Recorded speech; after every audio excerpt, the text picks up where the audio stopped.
हर्ष, Mahabharat time की एक बड़ी इंटरेस्टिंग स्टोरी है जी। इनफैक्ट एक बड़ा इंटरेस्टिंग कैरेक्टर है, बड़ा ही रिलेटिवली अननोन सा कैरेक्टर है, Ghatotkacha, the master of dark arts कहते हैं। बल्कि उसकी एक सेना थी जिसने महाभारत के युद्ध में पार्टिसिपेट भी किया था, पिशाचों की सेना जी।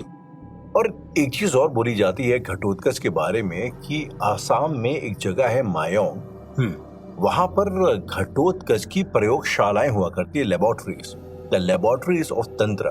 बिल्कुल। जहां पे वो तरह तरह के तांत्रिक एक्सपेरिमेंट्स करता था। हाँ। इनफैक्ट वुडू मैजिक भी was a part of that. और कहते हैं कि उसने वुडू मैजिक का इस्तेमाल महाभारत के युद्ध में भी किया था। बिल्कुल, आई एग्री। अगर इतनी सिग्निफिकेंट जगह है मायोंग, तो आई एम प्रीटी श्योर वहां की कई सारी कहानियां भी होंगी जो बहुत इंटरेस्टिंग होंगी। राहुल, जिस चीज का आपने जिक्र किया, वुडू मैजिक का उद्भव यानी कि उसका क्रिएशन, वो सबसे पहले वहीं से आया है, मायोंग। बहुत लोग कहते हैं कि काले जादू का गढ़ है, बट काला जादू नहीं होता था मायोंग में। मायोंग में कई सारी लेबोरेटरीज थी जहां तंत्र का उपयोग किया जाता था, जहां एक तरीके से तंत्र का इजाद किया जाता था।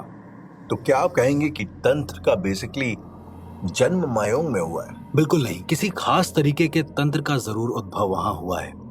और जो कि है वुडू मैजिक। वुडू यानी कि पुतले का मैजिक। आपने फिल्मों में देखा होगा कि एक डॉल होती है, उसके अंदर पिन चुभाई जाती है तो इंसान को भी वहां दर्द होता है। जी जी जी जी। जैसे ही दिल में चुभाया वैसे ही उसके दिल में दर्द होने लगा। गला पकड़कर मोड़ दिया तो उसके गले में दर्द होने लगा और सामने वाला इंसान मर गया। इस तरह की चीजें आपने मूवीज में बहुत देखी होंगी। जी जी जी, एग्जैक्टली। इसी को हम वुडू मैजिक बोलते हैं। जब हम किसी पुतले के अंदर किसी इंसान की आत्मा को प्राण प्रतिष्ठित कर देते हैं, यानी कि उस इंसान के शरीर को एक और शरीर दे देते हैं, तो इसे हम वुडू मैजिक कहते हैं। और इसका उद्भव मायोंग शहर से ही हुआ है। जैसे आपने महाभारत की कहानी बताई, उस तरह से न जाने कितनी अभी कहानियां प्रचलित हैं और न जाने कितने ही ऐसे केसेस हैं जहां पर वुडू मैजिक से इंसान अपनी जिंदगी तबाह कर चुका है पूरी तरीके से, और दुश्मनों की भी। मैं ऐसे कई सारे किस्से में इन्वॉल्व था, कई सारी ऐसी कहानियों में इन्वॉल्व था जहां पर लोग वुडू मैजिक करते थे।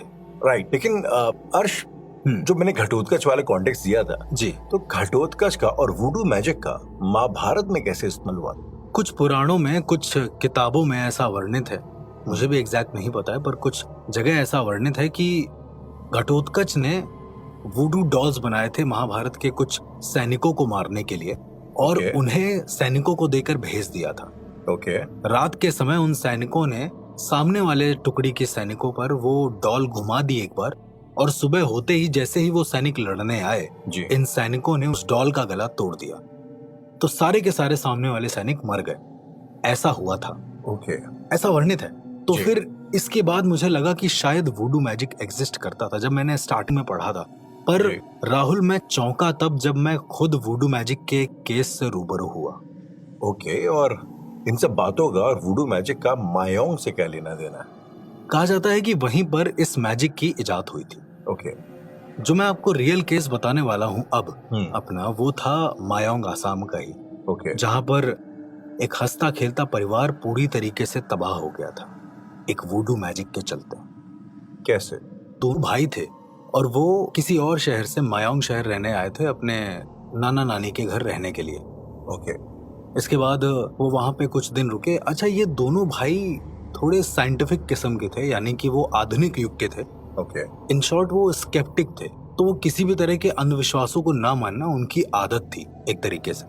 ठीक है। और जितनी भी वो चीजें देखते थे, जैसे कोई अगर उनकी नजर उतार दे, उसको मजाक में टाल देते थे, वो कुछ ना कुछ कर देते थे ऐसे उल्टा सीधा। फिर इतना हुआ, इसके बाद ये नाना जी के यहाँ आए अपने। नाना जी ने कहा कि घर से बाहर निकलना, लेकिन शाम को कभी भी जंगल की तरफ मत जाना, ऐसा उन्होंने बोला।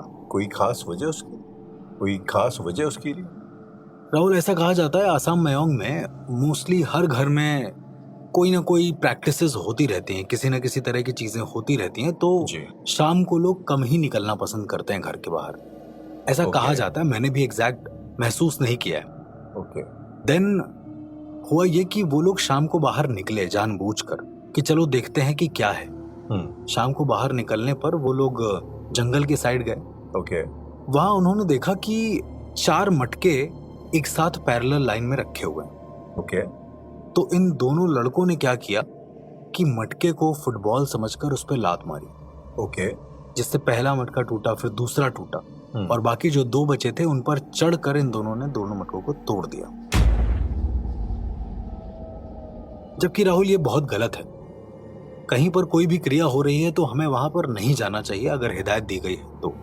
ये लड़के वापस आते हैं और देखते हैं कि इन्हीं के घर से लगा हुआ एक और घर है जो इन्हीं का है, पर वो किराए पर है और ऊपर कोई रहता है।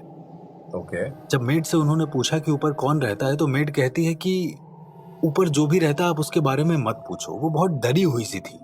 तो इन दोनों लड़कों ने पूछा कि आखिरकार कौन रहता है ऊपर, बताइए। तो मेड ने कहा कि ऊपर एक दीदी रहती हैं, लेकिन आप उनसे बात मत करिएगा, वो ज्यादा किसी से बात करती हैं नहीं। ओके। ये हंसने लगे और हंसकर कहने लगे, क्यों जादू टोना करती है क्या? और ये करने के बाद जैसे ही वो अपने घर की तरफ बढ़े, उन्होंने देखा कि घर के साइड में जो गमले रखे होते हैं जी। उन गमले पर 12 नींबू एक साथ रखे हुए थे और हर नींबू में पिन चुभी हुई थी और उसके ऊपर सिंदूर डला हुआ था। ओके। सिर्फ इतना ही नहीं राहुल, इसके बाद जब ये लोग उस नींबू को देखने गए हैं जी। तो नींबू अपने आप धीरे धीरे काले पड़ने शुरू हो गए उसी समय इनकी आंखों के सामने। पर इन्होंने ये मजाक ही समझा। इन्होंने कहा कि ऐसे तो नींबू में कोई भी केमिकल मिला दो हो जाता है। और इन्होंने वो नींबू की माला निकाली, अपने गले में डाली और गले में डालने के बाद इधर उधर टहलने लगे। मतलब ये इस किस्म के स्केप्टिक थे कि इन्हें किसी भी चीज से कोई मतलब नहीं था, कोई कैसी भी चीज हो। इसके बाद वो जो दूसरा भाई था, जो छोटा भाई था जी, उसने नोटिस किया कि उसका गला जल रहा है। जैसे ही उसने अपने गले पर हाथ लगाया, उसे ऐसा लगा कि नींबू अंगार में बदल गए। उसने तुरंत वो माला तोड़कर जमीन में फेंक दी और अपने भाई को बोला कि मुझे ऐसा लग रहा है कि ये जल रहे थे। उसका भाई हंसने लगा और कहता है कि तुम भी इन सब धकियानुसी चीजों में मानने लगे हो। पर राहुल जब उसके गले पे वो निशान देखा तो जलने का निशान था, एक गोल निशान जो नींबू के पहनने से बना था, यानी कि नींबू सच में कहीं जल रहा था। ओके। इसके बाद वो नींबू उतार दिया गया। इन दोनों ने उस नींबू को बाहर फेंक दिया। ओके। वो लोग अंदर आ गए और कहा कि देखेंगे कि ऊपर रहता कौन है इस बार। वो हर बार ऊपर जाने की तलाश में लगे रहते थे। एक दिन ये लोग अपने घर की छत पर खड़े थे, रात के करीब 8:30 बजे की बात होगी। इन्होंने देखा कि एक बच्चा इनके सामने से इनके घर में आ रहा है और वो कुछ नहीं बोल रहा है, वो बिल्कुल नम होकर सीधा चलता चला आ रहा है। उन्होंने कई बार आवाज लगाई क्योंकि ऊपर खड़े थे, लेकिन उस बच्चे ने सुना नहीं। ओके। ये लोग जितनी देर में अंदर देखने आते वो बच्चा वहां था ही नहीं नीचे। तो बच्चा गया तो गया कहां? वो बच्चा इनके घर से होते हुए बगल में जो घर था जी, क्योंकि जॉइंट था दोनों घर, तो वो उनके कमरे में जा रहा था, ऐसा महसूस हुआ इनको। ओके। तो अगले दिन ये लोग उसी समय पर उस औरत के कमरे के पास बैठ गए, सेम टाइम पर। उस दिन उन्होंने क्या देखा कि वो लड़का पैदल चल के आता है, गेट खुलता है, लड़का अंदर जाता है और गेट बंद हो जाता है। ओके। और अंदर से फिर हंसी खुशी की आवाजें आती हैं, खेलने कूदने की आवाजें आती हैं, ऐसा करके। लेकिन इनकी नॉलेज में यहाँ पर जो दीदी रहती थी वो तो अकेले ही रहती थी, उनके साथ तो कोई रहता नहीं था। तो इन्होंने ये प्लान बनाया कि जिस दिन दीदी सामान लेने कहीं कुछ बाहर जाती हैं जी, उस दिन ये घर के पास जो रखी मास्टर की है उस की से अंदर जाएंगे और देखेंगे कि क्या है। अगले दिन जब वो कोई सामान लेने बाहर जाती है औरत, तो ये दोनों उसको देखे रहते हैं और तुरंत उसके बाद मास्टर की को लेके उसके घर में चले जाते हैं, उसके उस रूम में चले जाते हैं। रूम खोलते हैं धीरे से और अंदर जाते हैं। रूम के अंदर जाते ही उन्हें एक बहुत तेज खुशबू आने लगती है, ऐसे जैसे कोई केवड़ा बहुत तेज महक रहा हो। ओके। उन्होंने कहा कि ये तो काफी अच्छा है कमरा। इसके बाद ये लोग अंदर जाते हैं और राहुल, इनके सामने जो दिखता है वो सुन के शायद आपके रोंगटे खड़े हो जाएं। इन्हें दिखता है कि एक दीवार है, उस पर करीब 50 लोगों की तस्वीरें हैं। ओके। 50 अलग अलग लोगों की तस्वीरें हैं और हर तस्वीर के साथ एक डॉल चिपकी हुई है, एक वूडू डॉल चिपकी हुई है। हर तस्वीर के साथ एक वुडू डॉल, बिल्कुल लाल धागे से बंधी हुई है, इनफैक्ट वो चिपकी हुई है एक तरीके से। ओके। और हर फोटो के ऊपर उनकी डेट ऑफ बर्थ लिखी है। ओके। इन्हें बड़ा अजीब लगा। इन्होंने देखा कि ये काले कपड़े में क्या बांध के रखा है, तो एक भाई ने उस कपड़े को तोड़ के उसके अंदर देखना चाहा कि आखिरकार वुडू डॉल के अंदर होता क्या है। जब उन्होंने उसको खोला है तो उसके अंदर बिल्ली के पंजे थे, कई सारे नाखून पड़े हुए थे, ताबीज पड़ी हुई थी, बहुत अजीब अजीब चीजें पड़ी हुई थी, इंसान के बाल पड़े हुए थे। ये सब एक वुडू डॉल के अंदर था। ओके।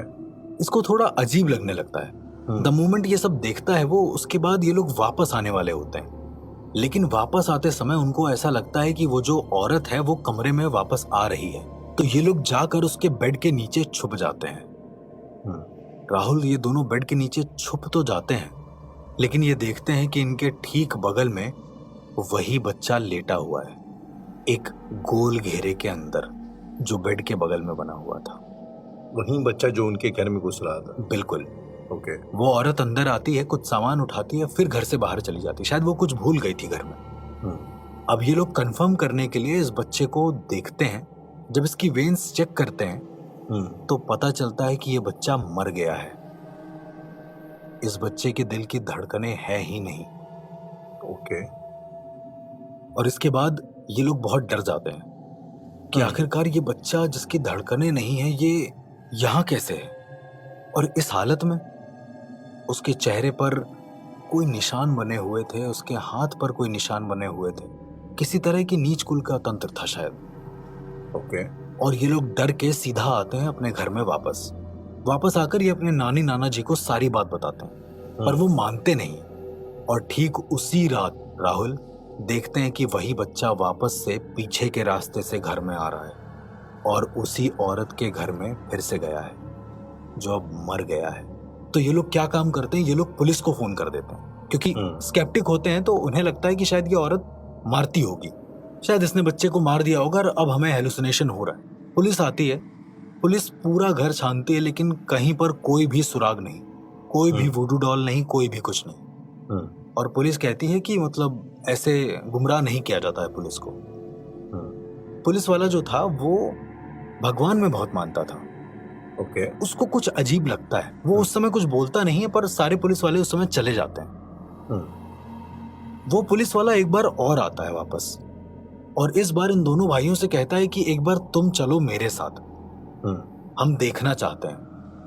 और राहुल, इस बार जब ये पुलिस वाला इनके साथ जाता है तो देखता है इस बार दीवार पर 50 नहीं 100 अलग अलग तस्वीरें हैं वुडू डॉल के साथ में। इस बार की जो औरत थी वो घर पे नहीं थी, वो कुछ बाहर सामान लेने गई थी। ओके। इस पुलिस वाले को सब कुछ समझ में आ जाता है कि ये सब एक काला जादू ही है। तो एक वुडू डॉल तोड़कर वो अपने साथ ले जाता है और कहता है कि जब तक मैं ना आऊं तुम लोग घर से बाहर निकलना मत। खैर ये दोनों घर में ही थे, अचानक से गेट खटखटाता है कोई। नाना नानी सो चुके थे। ये बाहर जाते हैं तो देखते हैं वही औरत सामने खड़ी है, और वो औरत कह रही थी मेरे कमरे की तलाशी तो ले ली, लेकिन तुम्हारे पास केवल कल का दिन बचा हुआ है, जी सको तो जी लो। और सीधे जाकर अपने कमरे में बंद हो जाती है। अब ये दोनों बहुत ज्यादा डर गए होते हैं, क्योंकि पहली बार इनका स्केप्टिक होने का भ्रम टूट चुका होता है। पहली बार इनको समझ में आता है कि इस दुनिया में और भी कई सारी चीजें हैं। अब उस रात इनको उस पुलिस वाले का फोन आता है और वो पुलिस वाला मंदिर बुलाता है। ओके। ये दोनों भागते हुए मंदिर जाते हैं और वहां पर एक बहुत अच्छे सिद्ध पंडित बैठे होते हैं। वो हवलदार कहता है कि इनसे बात करो। हवलदार ने सारी बात बताई जैसा जैसा हुआ, और इन दोनों लड़कों ने भी सारी बात बताई। इसके बाद वो पंडित कहते हैं कि वो औरत कोई बहुत बड़ी क्रिया करने वाली है, एक बार जाओ उस बच्चे के घर में पता करो। ये दोनों लोग पेपर को खोजते हैं, सारी चीजें निकालते हैं उसी रात, तो पता चलता है उस बच्चे का घर उस घर से करीबन 2 किलोमीटर दूर है। वो बच्चा करीब 5 दिन पहले मर चुका है। ओके। तो ये लोग क्या काम करते हैं, सीधा उसके पेरेंट्स से मिलते हैं और पूछते हैं कि आपके बच्चे की बॉडी कहाँ है। तो इनके पेरेंट्स कहते हैं कि हमने उसका अंतिम संस्कार कर दिया, वो तो अब नहीं, और हमारे इमोशंस पर ठेस पहुंचाने मत आ जाओ। बार बार उन्हें भगा देते हैं। ये वापस आते हैं और पंडित जी को सारा माजरा बताते हैं। पंडित जी कहते हैं कि शायद वो लोग झूठ बोल रहे हैं, उस बच्चे के घर वाले। एग्जैक्टली। पंडित जी कहते हैं यहाँ के जो पीछे वाला शमशान है, मैंने उनके माँ बाप को वहां जाते देखा है तुम्हारे यहाँ आने के बाद। द मोमेंट ये लोग मंदिर आ रहे होते हैं, वो लोग पीछे वाले शमशान जा रहे होते हैं। ओके। इसके बाद ये पंडित जी के साथ ये दोनों भाई सीधा पीछे वाले शमशान में जाने लगते हैं। जब वहां जाते हैं तो देखते हैं कि वो औरत उस बच्चे के डेड बॉडी के ऊपर बैठी हुई है और उसके पेरेंट्स हाथ जोड़कर खड़े हैं, फुल न्यूड। Full nude? बिल्कुल। और वो ये कह रहे हैं कि हे देवता, मेरे बच्चे को जिंदा कर दे। और सामने एक अजीब सी मूर्ति है राहुल। वो ना तो इंसान की लग रही थी ना तो जानवर की लग रही थी, कुछ अजीब ही मूर्ति थी वो, जिसकी वो लोग पूजा कर रहे थे। ओके। वो औरत कह रही थी कि कम से कम 103 जाने चाहिए उसको इसके लिए। 101 जान वो ले चुकी थी। अच्छा। 2 जाने जो थी वो ये भाइयों की थी। अब पंडित जी को सारी चीज समझ में आती है और वो कहते हैं कि तुम डरो मत, हम तुम्हें कुछ ना कुछ रक्षा कवच देंगे जिससे ये सब कुछ सही हो जाएगा। मीनवाइल सुबह मेरा जाना होता है पंडित जी के यहाँ। ओके।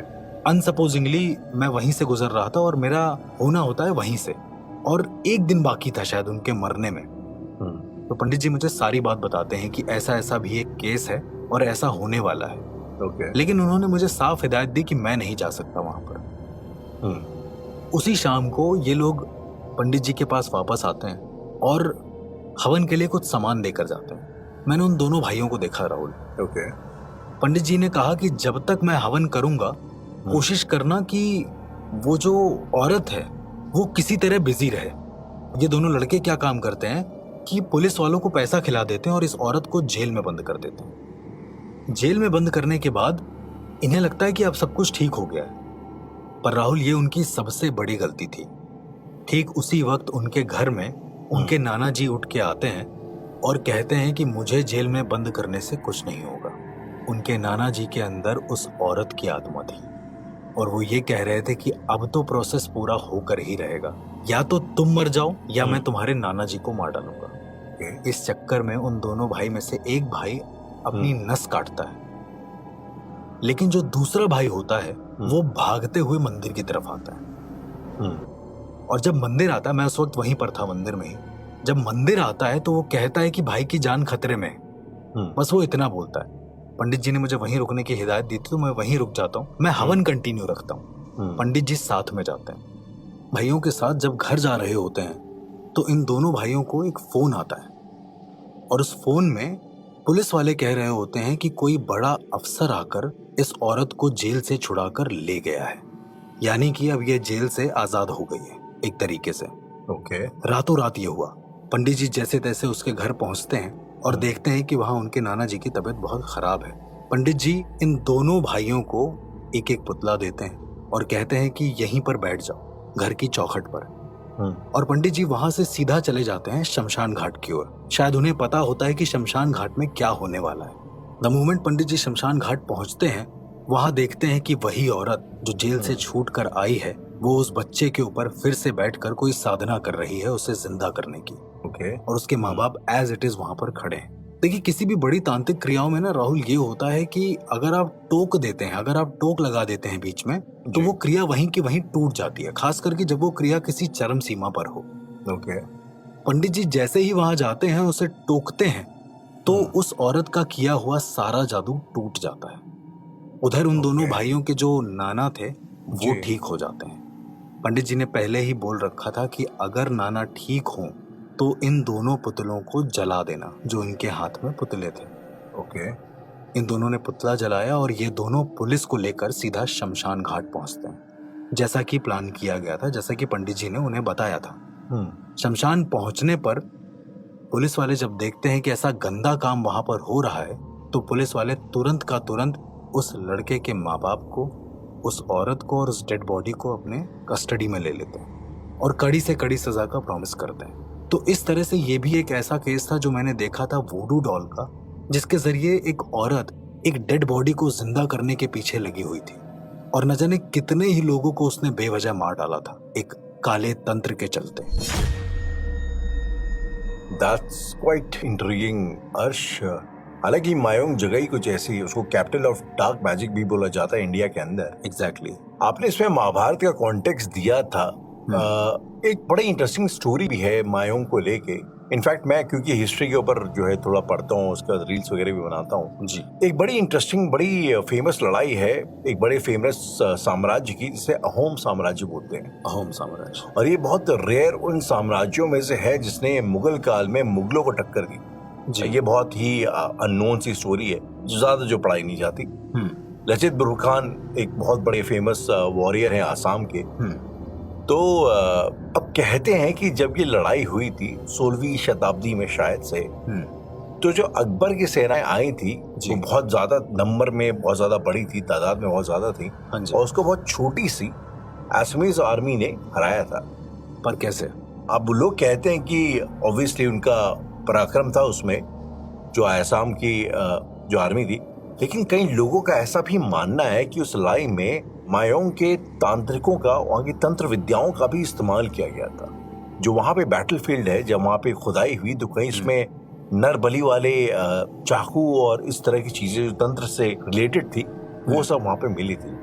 तो I think for like varied reasons काफी मिस्टीरियस है मायांग अपने आप में। बिल्कुल, नो डाउट। ऐसे तंत्र के प्रोसीजर्स बड़े खतरनाक होते हैं राहुल, जिसमें नर बलि दी जाती है, जिसमें नर कंकाल मिलते हैं। न जाने कितने ही लोग ये सब आज भी करते हैं। ऐसे ही तंत्र विद्याओं में बहुत ही निपुण कुछ अघोरीज होते हैं अर्श, जिनका नाम कपालिक लोग बोलते हैं। अगर मैं आपको थोड़ा सा करेक्ट करूं राहुल, तो कपालिक जो होते हैं वो अघोरियों से थोड़े से कम ताकतवर लेकिन ज्यादा खतरनाक होते हैं। ये वही होते हैं जो इंसानों का मांस खाते हैं।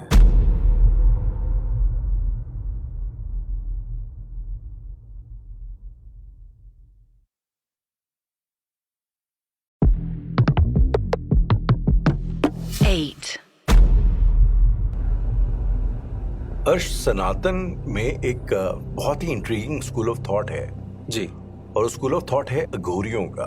बिल्कुल। बहुत सारे लोगों की अपनी अपनी क्यूरियोसिटी है, कई लोगों की अपनी इमेजिनेशन है अघोरियों को लेके। मैं ऑलरेडी बता भी चुका हूँ शायद, आप कई बार उसका जिक्र भी कर चुके हैं। और इनफैक्ट मैंने देखा है लोग काफी बाहर देशों से भारत आते हैं स्पेशली अघोरियों की जिंदगी को जानने के लिए, वो कैसे जीते हैं, क्या करते हैं, वगैरह वगैरह जी। और अक्सर जो है, कई बार मैंने एक बार एक बीबीसी की डॉक्यूमेंट्री में देखा था, वो एक अघोरी को लेके आते हैं उसका इंटरव्यू करने के टेंशन से, और वो अघोरी बातों बातों में अचानक से वो अपना खुद का यूरिन लेता है और उसके बाद उनके मुंह में छोड़ देता है, उसके बाद खुद यूरिन लेता है और पी जाता है, और इस किस्म की हरकतें करता है कि जो बाहर वाले लोग हैं वो ज्यादा मतलब अचानक से इसमें घिना जाते हैं, घिन से भर जाते हैं। और फिर दूसरी चीज ये है कि लोग, क्योंकि कैमरे पे जाता है, बीबीसी की डॉक्यूमेंट्री है, तो दुनिया जहान को जो मैसेज जाता है अघोरियों को लेके, वो ये जाता है कि ये लोग ऐसे घिनौने लोग हैं जो खुद का यूरिन पीते हैं, मांस खाते हैं, मांस खाते हैं, और ये सब मतलब सनातन के ट्रेडिशंस में आता है। लेकिन जब मैं आपके साथ बातचीत हुई और मुझे पता लगा कि अघोरियों में भी एक सेक्ट होता है पर्टिकुलरली, जिसको कपालिक बोलते हैं। कपालिक, और ये शायद से स्पिरिचुअल कम, ये अपने आप में कह दिए एक अजीब सी माइंडसेट लेके लोग रहते हैं और अजीब सी जिंदगी जीते हैं। ये मांस खाते हैं, ये कई लोग बताते हैं कि डेड बॉडीज के साथ ये लोग फिजिकल रिलेशनशिप्स भी रखते हैं। जी। तो कपालिक्स को लेके आपकी क्या नॉलेज है और क्या आप उनके बारे में बताना चाहेंगे? राहुल, जैसे आपने बताया कि अघोरियों के ऊपर डॉक्यूमेंट्री बनी है जिसमें लोगों को मिसकंसेप्शन हो जाता है कि ये अघोरी है या फिर कौन है। एग्जैक्टली। और वो दरअसल में कपालिक होते हैं, क्योंकि अघोरियों को कभी भी इन सब चीजों से मतलब होता नहीं। अघोरी का मतलब ऑलरेडी यही होता है जो इन सब चीजों के पार जा चुका हो। ओके। द मोमेंट हम बात करते हैं कपालिक की, एक ऐसी फॉर्म जहां पर वो अघोरियों के बराबर तो होते हैं पर उनका माइंडसेट वैसा नहीं होता है। ओके। वो नॉट एक्यूरेट, ऑलमोस्ट बराबर होते हैं, और साथ साथ उनका माइंडसेट बिल्कुल नीच कुल का होता है। नीच कुल एज इन उनका माइंडसेट बहुत ही डाउन होता है, वो बहुत ही गंदे लेवल पर सोचते हैं। जैसे उदाहरण के तौर पर कोई इंसान किसी साधु के पास जाता है जी, और उससे कहता है कि बाबा मेरे घर में पैसा नहीं है। ओके। अगर वहां कोई अघोरी होगा तो वो यही कहेगा जा तेरे पास आ जाएगा, क्योंकि उसकी वाणी में इतनी सारी प्योरिटी है।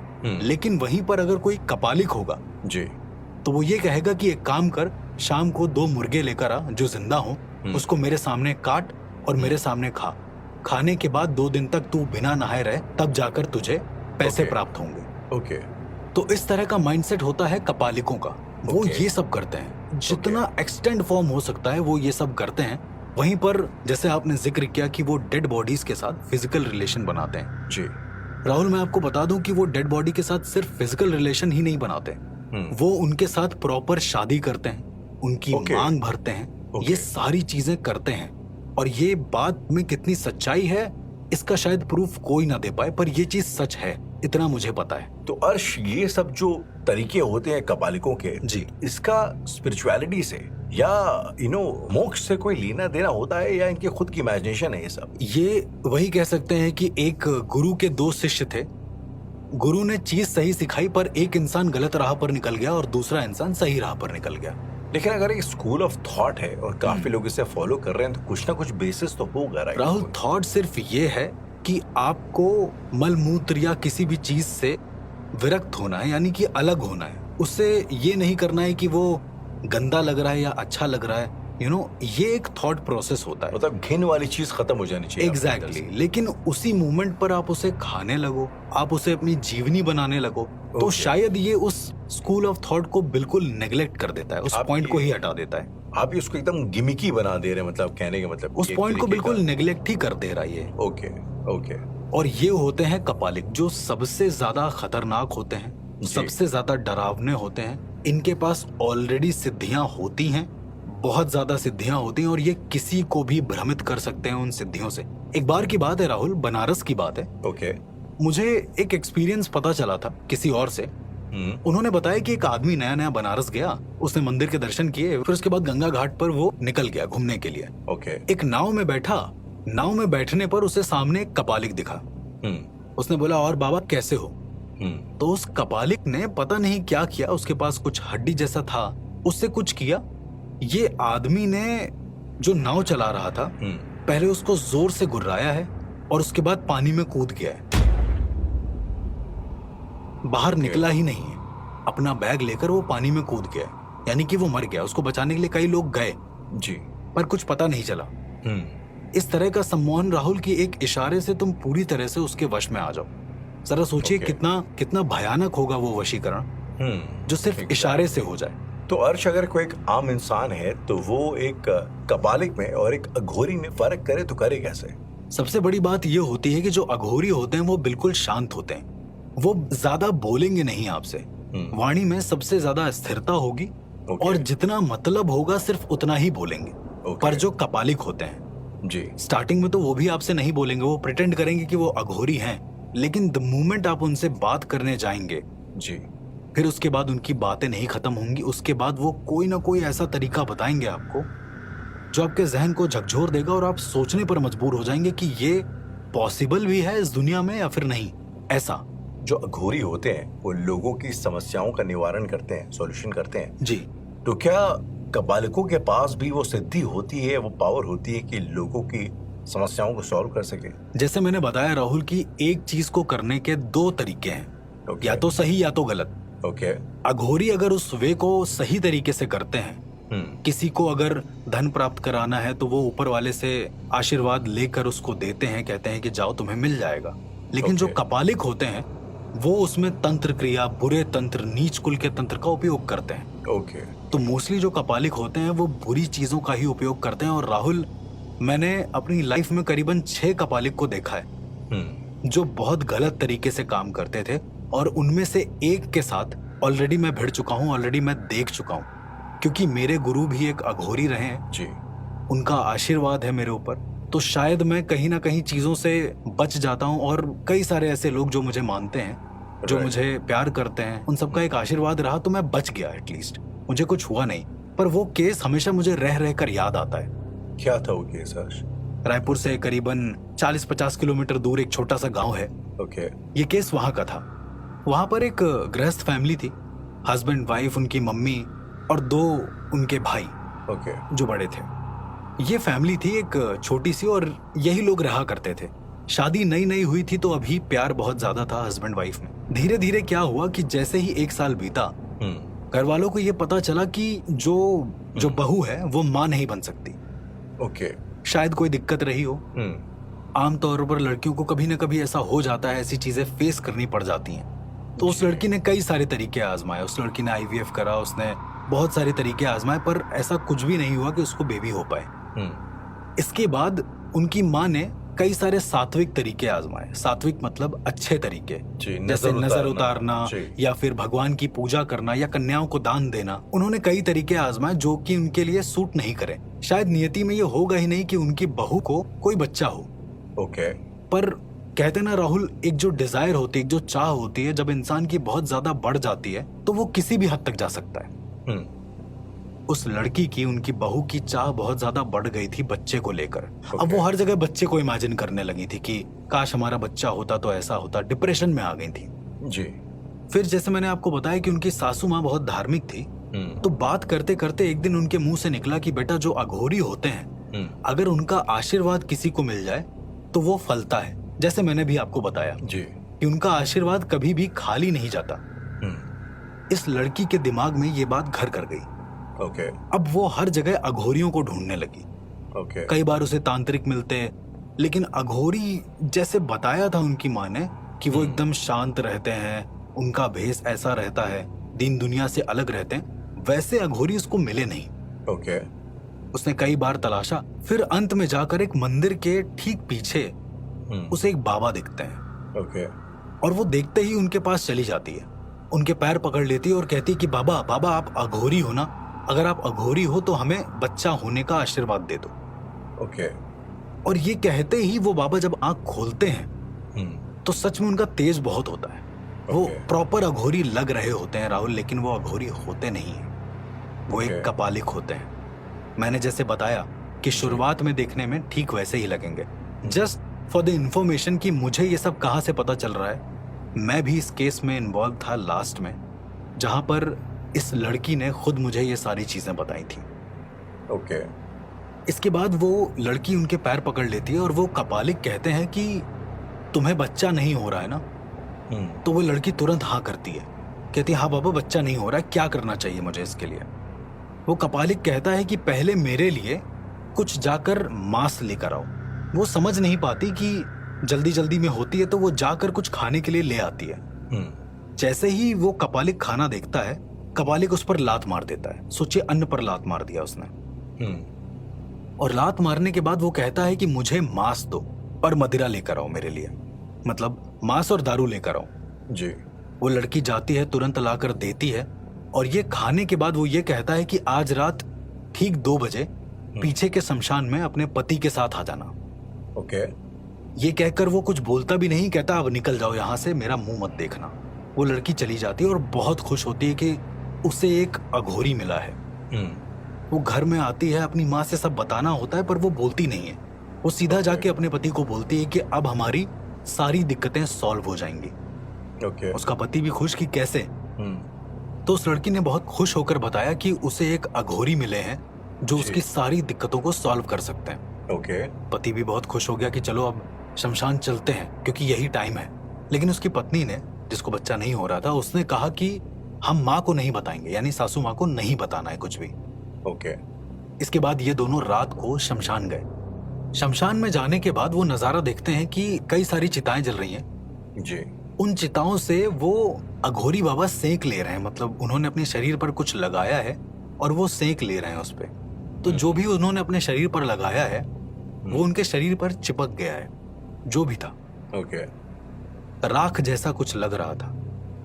उसके बाद वो अघोरी बाबा आकर बैठते हैं और बताए अनुसार ये लेडी उनके लिए मांस और दारू लेकर जाती है और उनके पैरों के पास रख देती है। कहती बाबा ये आपके लिए।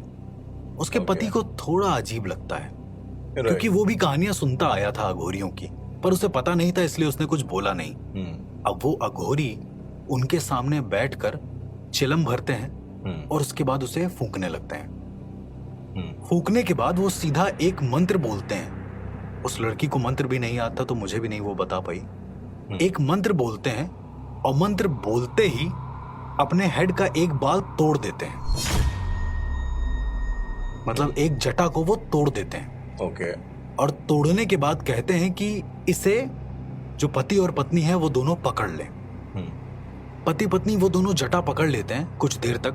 थोड़ी देर के बाद वो जटा एकदम ढीली हो जाती है, जैसे वो पानी बन गई हो। ओके। द मोमेंट उनको ऐसा लगता है कि वो पानी बन गई है, वो बाबा कहते हैं कि इसे आग में डाल दो। राहुल, जैसे ही उसे वो लोग आग में डालते हैं, आग बहुत तेज ऊपर उठती है और इसके बाद वो अघोरी कहते हैं, जो कि कपालिक होते हैं। अगेन मैं ये मेंशन कर दूं कि वो अघोरी नहीं है, वो एक कपालिक है। राइट। वो कहते हैं कि अपनी पत्नी को बोलो कि बाल खोल दे और दोनों पैर सामने फैलाकर बैठ जाए। वो लोग भी ऐसा ही करते हैं, पति हट जाता है वहां से। इसके बाद ये कपालिक अपने झोले में से एक हाथ निकालता है, एक पंजा निकालता है। उस हड्डी को पहले वो अपने सर पे छुआता है, वो कपालिक जी। उसके बाद अपने लिंग पे छुआता है और फिर उसके बाद एक बार आसमान में करता है, कुछ मंत्र बोलता है, फिर सीधा उस पंजे को लेकर आता है और इस लेडी के इसके पेट पर रख देता है। ओके। काफी देर तक पेट पर रखने के बाद ये लड़की जोर जोर से रोने लगती है, उसको जैसे दर्द हो रहा हो। इसके बाद ये लड़की के बाल पकड़ता है, अपनी तरफ उसका मुंह करता है और उसके मुंह पर जोर से राख फेंक देता है, कुछ मंत्र बोलते बोलते। द मोमेंट वो राख फेंकता है, लड़की बेहोश हो जाती है। ओके। करीबन 5 मिनट के बाद वो लड़की को होश आता है और वो बाबा कहते हैं, जा तेरी मनोकामना पूर्ण हुई, सब कुछ मिल जाएगा अब तुझे जिसकी तुझे तलाश है। ओके। ये लोग बहुत खुश होते हैं कि एटलीस्ट बाबा ने कह दिया अब तो सब कुछ हो जाएगा, अब कोई दिक्कत नहीं है। जैसे ये लोग पीछे मुड़ते हैं जाने के लिए, बाबा कहते हैं, जा कहां रहे हो? वो कपालिक कहता है कि मुझे 2 दिल चाहिए। 2 दिल चाहिए? 2 इंसानों के धड़कते हुए दिल चाहिए उसी समय। अब इन लोगों के पास तो वो दिल थे नहीं ना। जी जी। ये लोग तो सोच भी नहीं सकते थे कि वो इंसान दिल मांगेगा। और इसके बाद जब इन्होंने कहा कि वो नहीं है, तो बाबा ने कहा, ठीक है, जिस दिन बच्चा होगा उस दिन तुम उसे मेरे पास लेकर आना आशीर्वाद के लिए। ओके। और इसके बाद ये दोनों वहां से चले जाते हैं। राहुल, चीजें तब तक ठीक रहती हैं जब तक आप नेचुरल रहते हैं, मेरा ऐसा मानना है। जैसे ही आप सुपर नेचुरल चीजों का सहारा लेते हैं, कोई ना कोई बुरी आफत आपके ऊपर आती ही आती है। मतलब कोई ना कोई साइड इफेक्ट होता ही होता है। एग्जैक्टली, हर चीज का साइड इफेक्ट है, नेचुरल चीजों को छोड़कर। करीब 2 दिन बीतते हैं राहुल। जो लेडी होती है, जो माँ बनने का सपना लेकर गई होती है, उसको बड़ा अजीब सी चीजें होने लगती हैं। उसको ऐसा लगता है कि रात को कोई बाबा उसको देख रहा है, रात को कोई अघोरी उसके कमरे के बाहर खड़ा है। उसको बार बार ऐसा वहम होता है। ओके। 10 दिन के बाद उसे ऐसा लगने लगता है कि कोई है जो उसे नहाते हुए देख रहा है, कोई है जो उसके पेट के साइज का है और वो उसका पेट छूने की कोशिश कर रहा है। बार बार लड़की को ऐसा महसूस होता था। देन कुछ दिन और बीते होंगे, ये लोग खाना वाना खा रहे थे। क्या हुआ कि इनके घर में प्रॉपर सनातनी माहौल है, प्रॉपर वेज का।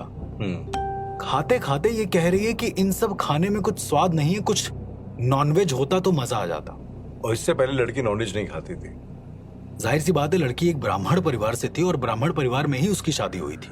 ओके। वो बिल्कुल नहीं छूती थी और वो चम्मच घुमाते हुए ये कहने लगी कि मुझे नॉनवेज खाना है। ओके। अच्छा, आमतौर पर हमारे घरों में क्या होता है कि अरे ये सब बातें मत करो, पर ब्राह्मणों के परिवार में क्या होता है, जैसे ही कोई ये बोलता है, वो लोग विष्णु विष्णु या शिव शिव करते करते वहां से जाते हैं और लाल मिर्च लेकर आते हैं, उसकी नजर उतारते हैं उस इंसान की, फिर मिर्चे में जला देते हैं। ओके। तो उनकी जो माँ थी वो बहुत ज्यादा धार्मिक थी, जैसे मैंने आपको बताया। तो वो मिर्चा लेके आई और उसके सर से घुमाने लगी। राहुल, जैसे ही वो 3 राउंड घुमाई होंगी उसके सर से, उस औरत ने अपनी सास का हाथ पकड़ लिया है जोर से और बोला है कि दोबारा मेरी नजर उतारी तो तुम्हें भी जिंदा नहीं छोड़ूंगी। ओके। और उसके बाद वो बेहोश हो गई है। ओके। फिर एक दिन रात को उसके पति ने देखा कि वो कहीं बाहर जा रही है। उसने देखा कि बाहर जाके जो उनके यहाँ का पालतू कुत्ता था जी, वो उसे मार कर खा रही है। और जैसे ही उसके पति ने रोकने की कोशिश करी है, उसने कहा है कि तुम लोग मुझे नॉनवेज खाने नहीं देते हो और यही तो असली खाना है। सबको लग रहा था कि सारी चीजें सही हो जाएंगी, पर आगे चीजें और भी ज्यादा वर्स्ट हो गई। ओके। एक दिन रात को क्या हुआ कि इनकी माँ सो रही थी, ये आई और कहने लगी कि आरती मत करो घर में, लेकिन फिर भी आरती हो रही थी तो रुक तो सकती नहीं थी क्योंकि रूटीन था। उसी रात को ये लड़की जाती है अपनी सासू माँ के कमरे में और उनके बेड पर चढ़कर अपनी एक लात उनके गले पे रख देती है और दबा देती है पूरे दम से।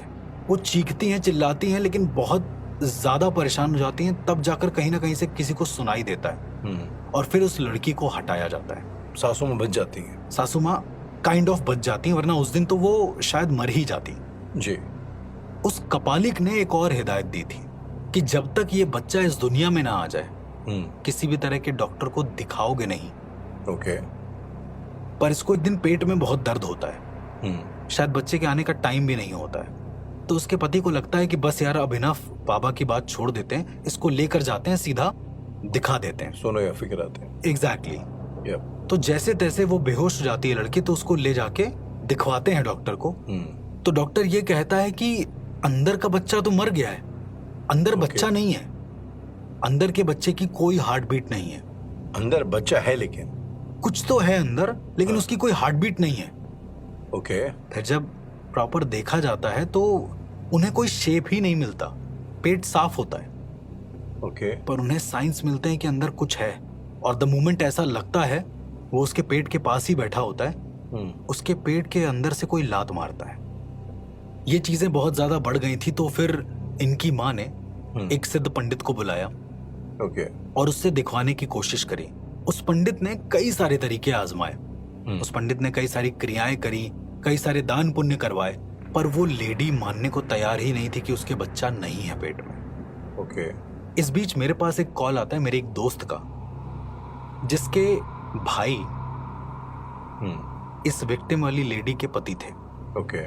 वो बताती है कि मेरे भैया को ऐसी ऐसी दिक्कत हो रही है, अर्श क्या तुम कुछ कर सकते हो इस मामले में? मैंने कहा मैं पहले देख सकता हूँ, देन मैं बता सकता हूँ कि ये क्या है। जब मैं उनके घर का एड्रेस पूछते पूछते वहां तक गया जी, तो मैंने देखा उनके घर के आगे भीड़ लगी है और सारे लोग ऊपर देख रहे हैं और तरह तरह की बातें कर रहे हैं। मैंने जैसे ही अपना चेहरा ऊपर करा है, मैंने देखा है कि इनकी जो वाइफ थी, जो लेडी थी जी, जिसको बच्चा लेने की चाह थी, वो लड़की छत पर अपना ही स्टूल लपेट कर वहां बैठी हुई थी और कुछ ना कुछ बड़बड़ाए जा रही थी, अजीब सा, जो किसी को कुछ नहीं समझ में आ रहा था। बस वो हाथ दिखा रही थी जैसे बुलाते हैं। लोगों ने इस इंसिडेंट को बहुत ज्यादा दिल पे लिया और उन्होंने समझा कि ये पागल है। उन्होंने मेंटल असाइलम कॉल किया और वहां से लोग आए, लेकिन उनके पति का थोड़ा अच्छा खासा नाम था, इस वजह से कहीं ना कहीं उसे रोक दिया गया। डॉक्टर ने अंदर ही दवाई दी और वो सो गई। जब मैं गया, मैंने जब बात करी तो मुझे पता चला कि एक अघोरी के पास ये लोग गए थे। जब मैंने उस अघोरी का प्रॉपर पता ठिकाना पूछा जी, तो मैं इनके पति के साथ सीधा चला गया उस जगह पर जहां पर ये लोग गए थे दिन के समय, ओके, उस शमशान में। राहुल, उस दिन मैंने जो देखा वो बहुत अलग था। उस दिन मैंने देखा कि एक जो भ्रूण होता है उसकी आंतें फटी हुई हैं, उसका पूरा शरीर फटा हुआ है बीच से, उसकी वो लाश वहां पर पड़ी हुई है और उसके अंदर एक दीपक है जो जल रहा है। दीपक के चारों ओर कुछ लौंग पड़ी हुई है और उस पूरी बॉडी पर गेंदे के फूल के जो टुकड़े होते हैं, कतरन होती है, वो पड़ी हुई है, ऐसे जैसे उस बच्चे के शरीर से कोई साधना कर रहा हो। मैंने कहा ये कभी भी अघोरी नहीं करेंगे। उन्होंने कहा नहीं, वो अघोरी बाबा ही थे। मैंने और 2-3 जब पॉइंट्स देखे तो मुझे पता चला कि एक काला आसन रखा हुआ है। काला आसन दरअसल कपालिक यूज करते हैं अपनी तंत्र क्रियाओं के दौरान। ओके। तब मुझे पता चला कि यहाँ पर एक कपालिक भी मौजूद है। मैंने उनको बताया कि आपको जो दिखा है वो अघोरी नहीं, वो एक कपालिक है और उससे मुक्ति पाना संभव नहीं है, पॉसिबल ही नहीं है, क्योंकि अघोरी के लेवल का वो इंसान है, उसको शायद एक अघोरी ही ठीक कर पाए। राहुल, उसके बाद मैं उसे अपने एक और गुरु हैं, मैं उनके पास लेकर गया, जो कि बहुत अच्छे सिद्ध पंडित हैं और वो बहुत सारे अघोरियों को जानते हैं जिनको बहुत बड़ी बड़ी सिद्धियां प्राप्त हैं। ओके। मैं इस आदमी को अपने गुरु से मिलवाता हूं और उसके बाद गुरु को बताता हूं कि ये चीजें मैंने महसूस करी हैं या ये चीजें हुई हैं। तब मेरे गुरु कहते हैं कि उस लेडी को लेकर आओ। जैसे ही वो लेडी जाती है मेरे गुरु के पास, अलग अलग आवाजों में बोलने लगती है। कभी बच्चों की आवाज में बोलने लगती है, कभी अपनी आवाज में, कभी कहती है कि अगर मैं इस दुनिया में नहीं आई तो फिर क्या होगा, तुम एक जान को आने से रोक रहे हो। पर गुरु मेरे कुछ नहीं सुनते। राहुल, वो बस एक नींबू लेते हैं, उसके पेट पर रखते हैं, कुछ मंत्र पढ़ते हैं और उसके बाद वो बेहोश हो जाती है। उसके बाद के प्रोसीजर उन्होंने मुझे दिखाए नहीं। करीबन 8 दिन तक कुछ प्रोसीजर चला है जिसमें अंदर से बच्चों के चिल्लाने की आवाज आती थी, उस औरत के चिल्लाने की आवाज आती थी, और 90 दिन, वो नवरात्रि थी शायद, प्रॉपर साड़ी पहनकर बाहर निकली है, जैसे वो एकदम ठीक हो गई है। तब मेरे दिल को थोड़ी तसल्ली मिली कि एटलीस्ट मैं एक परिवार को एक कपालिक के चंगुल से मुक्त कर पाया। सिर्फ इतना ही नहीं राहुल, ये जो कपालिक होते हैं ये कोई खास दिन चुनते हैं ये सब चीजें करने के लिए, जैसे अमावस, पूर्णिमा या कोई ग्रहण का दिन। ग्रहण का दिन? जी अर्श, मैंने अमावस का सुना है, पूर्णिमा का सुना है, ये ग्रहण के दिन का क्या सिग्निफिकेंस है? ग्रहण शायद अपने आप में ही एक बहुत बड़ी चीज है, और यदि ये किसी इंसान पर लग गया पूर्ण रूप से, तो शायद वो इंसान मरने के लिए भी तरसता है।